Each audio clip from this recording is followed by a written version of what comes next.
Hi പ്രിയമുള്ള സുഹൃത്തുക്കളെ, ഇസ്ലാം എന്തുകൊണ്ടാണ് ഒരു പരസ്യമായ വിചാരണയെ ഭയപ്പെടുന്നത്? ഇസ്ലാമിനെ ആരെങ്കിലും വിമർശിച്ചാൽ തന്നെ അവരെ ഒതുക്കാൻ വേണ്ടി സജ്ജരായി ഇറങ്ങുന്ന ഒരു വിഭാഗം മുസ്ലിം പുരുഷന്മാർ, മുസ്ലിം സ്ത്രീകളും ഇപ്പോൾ രംഗത്തിറങ്ങിയിട്ടുണ്ട്. നിങ്ങൾക്ക് എന്താണ് സത്യം പറയുമ്പോൾ ഇത്ര ചുരുക്ക്? ഇസ്ലാമിക ഗ്രന്ഥങ്ങളിലുള്ള വസ്തുതകൾ തുറന്നു പറയുമ്പോൾ നിങ്ങളത് പറഞ്ഞിരുന്നെങ്കിൽ ഞങ്ങളുടെയൊക്കെ ആവശ്യം വരുമായിരുന്നു. ചെറിയ ചെറിയ കാര്യങ്ങൾക്ക് സ്വർഗം, അതിനേക്കാൾ കുഞ്ചു കുഞ്ചു കാര്യങ്ങൾക്ക് നരകം. മാനസിക രോഗിയായ ഒരു പറ്റിപ്പള്ളി പടച്ചു ശരിക്കും പറഞ്ഞാല് സ്വർഗം പറഞ്ഞു മനുഷ്യനെ കണ്ണു മഞ്ഞളിപ്പിക്കുക, പ്രലോഭനങ്ങളിൽ വീഴ്ത്തുക. മനുഷ്യന്റെ ഒരു സൈക്കോളജി അതാണല്ലോ. എന്തിനെവിടെ ഫ്രീ എന്ന് പറഞ്ഞാൽ മനുഷ്യൻ ചാടി വീഴും. പ്രലോഭനം. 2, ഭയപ്പെടുത്തുക. അങ്ങനെ ഈ പ്രഭയിലല്ലേ അള്ളാഹു വീഴ്ത്തിയിരുന്നത്? പ്രലോഭനവും ഭയപ്പെടുത്തലും. ഇസ്ലാം ഒരു പ്രഭയല്ലേ? ഇത് പറയുമ്പോൾ നിങ്ങൾക്ക് എന്തിത്ര ചൊരുക്ക്, നിങ്ങൾക്ക് എന്തിത്ര ചൊറിച്ചില്? ഒളു എടുക്കുന്ന സമയത്ത് കാലിന്റെ ആ പിൻഭാഗമുണ്ടല്ലോ, കാലിന്റെ മടമ്പ്, അവിടെ നനഞ്ഞിട്ടില്ലെങ്കിൽ അവന് നരകമാണ് പോലും. എങ്ങനെയുണ്ട്? ഈ കാര്യത്തിനാണോ നരകം വെച്ചിരിക്കുന്നത്? പിന്നെ ലാ യദ്ഖുൽനൽ ജന്നത ഖാതിഉർ റഹ്മ, കുടുംബ ബന്ധം ചേർക്കാത്തവൻ. കുടുംബത്തിൽ ആരെങ്കിലും ഒരാൾ വിടക്കണ്ടാവൂലേ? അവരെ അങ്ങ് അകറ്റി നിർത്തണ്ടേ? അവരുമായിട്ട് ബന്ധം സ്ഥാപിക്കാൻ താല്പര്യമില്ലെങ്കിൽ എന്തോ ചെയ്യും? അവനവൻ ചെയ്യുന്ന കർമ്മങ്ങളുടെ ഫലമല്ലേ കൊടുക്കേണ്ടത്? അവനവൻ ചെയ്യുന്നതിന്റെ പാപഭാരമല്ലാതെ അവനവനെ ഏൽപ്പിക്കാൻ പാടുണ്ടോ? മറ്റുള്ളവർ ചെയ്യുന്ന പാപങ്ങളൊക്കെ എന്തിനാ വേറൊരാൾ വഹിക്കേണ്ട കാര്യം എന്തുവാ? അവൻ ചെയ്യുന്ന നന്മകൾക്ക് അവന്റെ പ്രതിഫലം കൊടുക്കണ്ടേ? അതല്ലേ നീതിമാനായ ഒരു പടച്ചോൻ ചെയ്യേണ്ടത്. വേറൊരാൾ വെടക്കാണ്, അയാളെ അകറ്റി നിർത്തിയിട്ട് ഇയാളുടെ കർമ്മങ്ങൾ ചെയ്യുന്നു. പടച്ചോൻ പറഞ്ഞ ഖുർആനും ഹദീസും ഒക്കെ അനുസരിച്ചും അംഗീകരിച്ച് മുന്നോട്ട് പോകുന്നു. ആ ഹദീസിനകത്തുള്ളതാണിത്.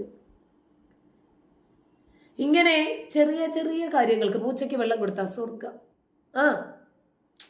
ഖുൽ ഹുവല്ലാഹു അഹദ് എന്ന് പറയുന്ന ഒരു കുഞ്ഞധ്യായമുണ്ട്, 114-ാമത്തെ അധ്യായം, സൂറത്തുൽ ഇഖ്ലാസ്. അതൊരു ദിവസം 100 വട്ടം പാരായണം ചെയ്താൽ സ്വർഗമാണ് അത്രേ. അള്ളാഹുവിന്റെ 99 പേരുകളുണ്ട്, അത് പഠിച്ചാൽ അവന് സ്വർഗമാണ്. കണ്ടില്ലേ? ചെറിയ ചെറിയ കാര്യങ്ങൾക്ക് സ്വർഗം, ചെറിയ ചെറിയ കാര്യങ്ങൾക്ക് നരകം. എനിക്ക് ആദ്യം ഇസ്ലാമിനെ കുറിച്ച് സംശയം തോന്നിയതേ ഒരു ഹദീസ്. ഒരാള് നരകത്തിൽ ശിക്ഷിക്കപ്പെടുകയാണ്. എന്തിന്റെ പേരിലാണെന്ന് അറിയാമോ? ഇയാൾ മരിച്ചുകൊണ്ട് അവന്റെ കുടുംബം കരയുന്നത് കൊണ്ട്. അതാ ഞാൻ പറഞ്ഞത്, ഒരു മാനസിക രോഗിയായിട്ടുള്ള ഒരു LKG കുട്ടിയുടെ പോലും ബുദ്ധി നിലവാരമില്ലാത്ത ഒരു പടച്ചോനെയാണ് ഇസ്ലാം പരിചയപ്പെടുത്തുന്നത്.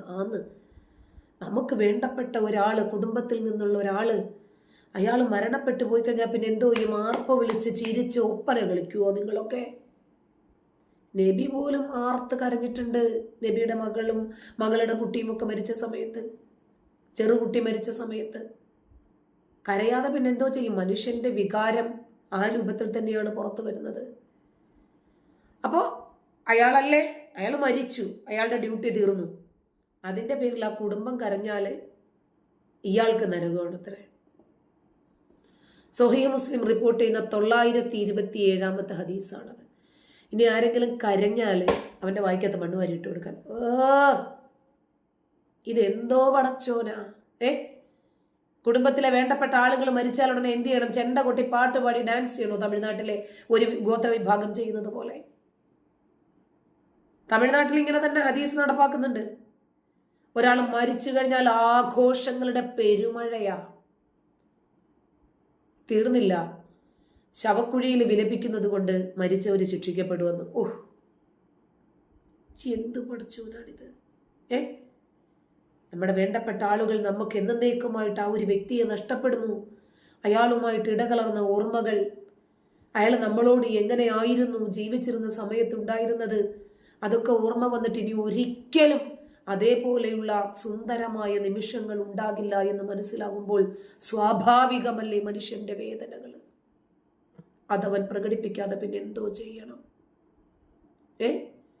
ഈ നബിചര്യ ഇസ്ലാമിനെ അംഗീകരിക്കുന്നവർ, ഇസ്ലാമിന്റെ പ്രവാചകനായ മുഹമ്മദിന്റെ ചര്യ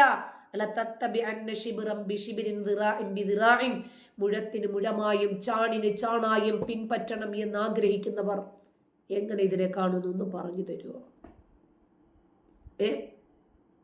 ജീവിച്ചിരിക്കുന്നവരുടെ കരച്ചിൽ കൊണ്ടാണ് മരിച്ചവർ ശിക്ഷിക്കപ്പെടുന്നത്. സ്വഹീഹ് മുസ്ലിം 927 ABCDE എല്ലാ ഹദീസും അത് തന്നെ.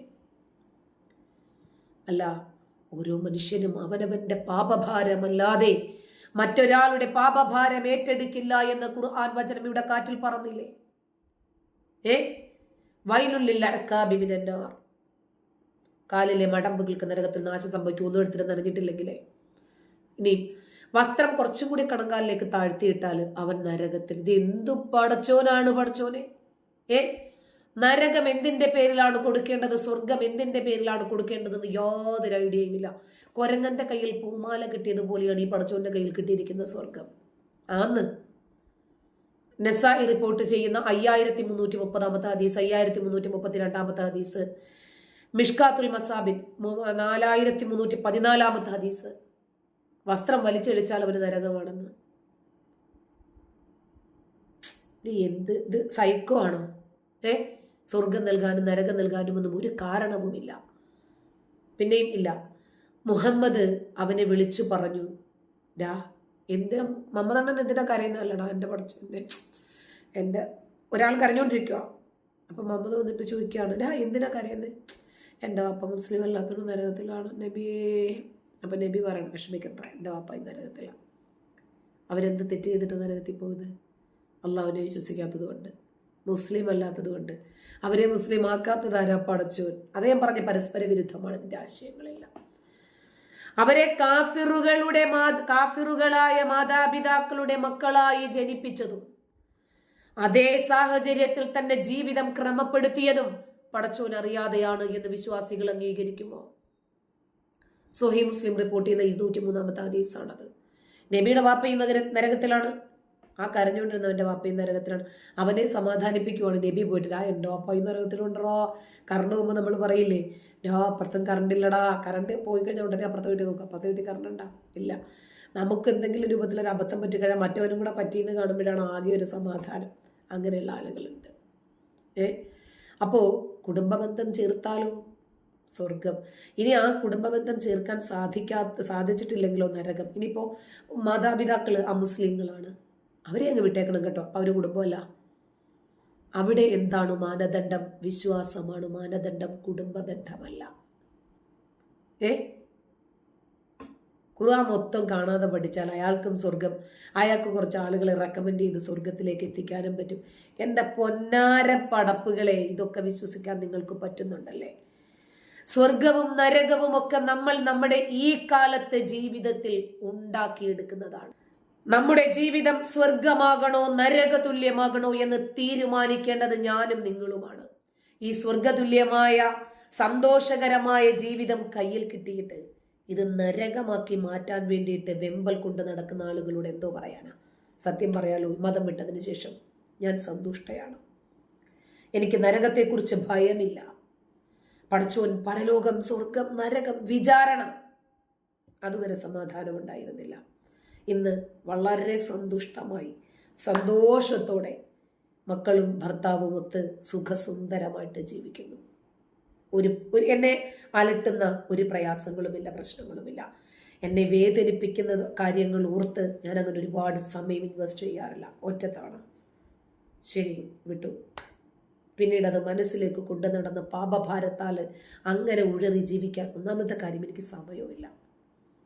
അത് തന്നെ ആലോചിച്ച് എനിക്ക് ആലോചിച്ച് അത് വറീഡായി അങ്ങനെ സമയം ഇൻവെസ്റ്റ് ചെയ്ത് ചെയ്യേണ്ടുന്ന കാര്യങ്ങളിലൊക്കെ വിഘാതം സൃഷ്ടിപ്പിച്ച് എനിക്ക് സമയമില്ലെന്നേ. ആകെയുള്ള ഒരു ജീവിതം, നാളെ നേരം വെളുപ്പിക്കുമോ എന്നുറപ്പില്ലാത്ത ജീവിതം. ഇന്നലെ എന്നത് കഴിഞ്ഞു പോയി, നാളെ എന്നത് വരാനിരിക്കുന്നു, ഞാൻ അതിനകത്തുണ്ടാകുമെന്ന് ഉറപ്പില്ല. ജീവിക്കേണ്ടത് ഇന്നാണ് എന്ന് വിശ്വസിക്കുന്ന ആളാണ് ഞാൻ. ചത്ത് കഴിഞ്ഞാൽ നിങ്ങൾക്ക് കിട്ടുമെന്ന് പറയുന്ന സ്വർഗം നിങ്ങൾ വാങ്ങിച്ചെടുത്ത് ഒരു കുഴപ്പമില്ല. എനിക്ക് കിട്ടാത്ത സ്വർഗത്തിൽ എനിക്കില്ലാത്ത ഒരു വേദനയും നിനക്കൊന്നും വേണ്ട. നിങ്ങളുടെയൊക്കെ വേദനകൾ എന്താ? എനിക്ക് നരകം കിട്ടുമെന്നുള്ളതല്ലേ? അത് എന്നോടുള്ള സ്നേഹം കൊണ്ടൊന്നും അല്ലല്ലോ. എനിക്ക് നരകം കിട്ടുമെന്ന് ഓർത്തിട്ട് നിങ്ങൾ ഇത്രയും വെകിളി പിടിക്കാൻ എനിക്ക് കിട്ടുന്ന നരകം സന്തോഷത്തോടു കൂടി ഞാനങ്ങ് വാങ്ങിച്ചത് ഞാൻ സ്വർഗമാക്കാൻ ശ്രമിച്ചോളാം. നിനക്കൊക്കെ കിട്ടുന്ന സ്വർഗം 2 കൈയും കൂട്ടി വാങ്ങിച്ച് 72 ഹൂറികളുമായോ ഹൂറന്മാരുമായോ ആടിപ്പാടി രസിക്കാൻ നോക്ക്. എനിക്ക് കിട്ടുന്ന നരകത്തെ ഓർത്ത് നിങ്ങൾ വല്ലാതെ പറഞ്ഞിടാക്കണ്ട. എനിക്കില്ലാത്ത വേദന ഒരാൾക്കും വേണ്ട ഈ ഭൂമിയിൽ. നന്ദി.